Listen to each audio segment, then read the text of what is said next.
مردم ایران، ما زاگرس نشینان داریم اینجا در سوز آتش جنگل‌های بلوط ایستاده و بی صدا می سوزیم.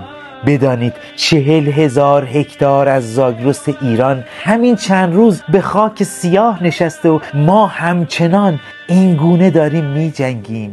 اینجا این بود و حالا این شده. اینجا را ببینید و اینجا و این روبایی که به بچه خرس‌های مادر مرده شیر می‌دهد تا شاید زودتر صدایی به گوش کسی برسد.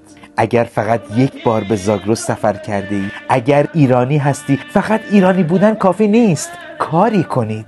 10 ثانیه زمان بگذارید برای نجات زاگرس و کارزار نجات زاگرس را امضا کنید. برای خاطر این جوان رشیدی که دیروز سوخت. این و اینها. فقط 10 ثانیه. به فقط 100,000 امضا نیاز داریم که صدای سینه سوخته ایران به رئیس جمهور برسد، به مجلس برسد، به بالا برسد. برای هم بفرستید، استوری کنید و بدانید همدلی اثر دارد. شاید با کمک هم تا دیر نشده این کهن بوم 1000 ساله را نجات دادیم. زاگرس ریه ایران دخت ماست، نفس است، هواست و حالا به کمک تک تک ما نیاز دارد.